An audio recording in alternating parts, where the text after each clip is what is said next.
The older man didn't look, didn't move. Instead, he spoke, his voice steady as ever.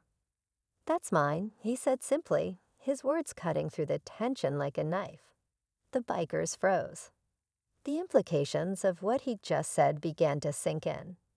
A retired truck driver with a bike like that. It didn't add up. As the realization dawned on the group, another twist sent the tension skyrocketing. The younger biker, the one who'd shown hesitation earlier, suddenly backed away from the group. "I knew it," he stammered. "I saw him before. Years ago. He's not just some trucker. He's—" Before he could finish, the older man cut him off, his tone sharp. "You've said enough." The room crackled with intensity as the bikers, now visibly shaken, faced the undeniable truth that they'd underestimated someone far beyond their comprehension. As the man stepped outside, the afternoon sun cast a warm glow over the diner. He paused for a moment by his motorcycle, adjusting his hat and taking in the stillness that had returned. Inside, the diners exchanged quiet whispers, replaying what had just unfolded. The sheriff, still standing near the counter, shook his head. It was a quiet afternoon at a roadside diner when a group of bikers roared in, looking for trouble. Among the diners sat an unassuming older man, his weathered face telling the story of a life spent on the road. He was just trying to enjoy his coffee in peace, but the bikers had other plans. They saw him as an easy target, cracking jokes and testing his patience. What they didn't realize was that this wasn't just any retired truck driver. They were messing with a man who had spent decades in one of the most elite military units in the world, Delta Force. As their taunts grew louder, the man remained calm, almost too calm. But when one biker crossed the line, his demeanor changed. The air grew tense, and everyone in the diner could feel it. Something big was about to happen. You won't believe what came next. The tension in the room was almost unbearable as the bikers leaned in closer, their laughter echoing off the diner walls. The man, still seated, took another sip of his coffee, his hands steady. His silence seemed to irritate the group even more, and one of them decided to push further. A burly biker with a leather vest and a smirk on his face reached out, knocking the man's hat to the ground. The room went quiet.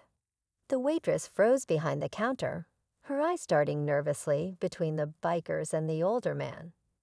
Other diners shifted uncomfortably in their seats, unsure of what would happen next. Still calm, the man bent down, picked up his hat, and carefully placed it back on his head. As he stood, his presence suddenly felt larger, commanding the entire room. He looked the lead biker square in the eye and said in a steady voice, "You sure about this, son?" The lead biker sneered, not backing down. "Yeah, old man, I'm sure," he said, taking a step closer. The others chuckled, emboldened by their leader's bravado. But the man didn't flinch. His calm demeanor wasn't from fear. It came from something deeper, something the bikers couldn't see. The waitress glanced at the door, silently praying someone would intervene, but no one dared move. The man tilted his head slightly, his eyes scanning the room as if calculating every detail. He wasn't just standing there, he was assessing. Years of training and experience had taught him how to handle situations like this. One of the younger bikers shifted uneasily, sensing something wasn't right. "Come on, maybe we should leave him alone," he muttered, but the leader ignored him. The older man smirked faintly, almost as if he knew what was coming. "You boys really don't know who you're dealing with, do you?" he said quietly, his voice laced with warning. The leader of the bikers wasn't one to back down. He took another step closer, now towering over the older man. "And who exactly are we dealing with, huh?" "Some washed-up trucker," he jeered, his voice dripping with mockery. His friends roared with laughter, but the man didn't react. Instead, he glanced down at the man's hand resting too close to his chest, An easy mistake for someone who didn't know better. The air in the diner was electric, every second stretching into what felt like an eternity. The waitress slowly edged toward the phone, her hand trembling as she reached for it. A couple in the corner exchanged nervous glances, debating silently whether to step in or stay out of it. The older man gave a small shrug and said, almost casually, "Let me tell you a little secret." His tone was calm, but his eyes held a fire that made even the boldest of the bikers hesitate. "I've seen things you wouldn't believe. I've done things you couldn't imagine. And trust me, son, this is not a fight you want to pick." The leader chuckled nervously, masking his unease. But before he could respond, the older man moved, just a slight shift in his stance. It was subtle, but anyone watching could tell. It was the kind of movement that only someone highly trained and impossibly dangerous could make. For the first time, doubt flickered in the biker's eyes.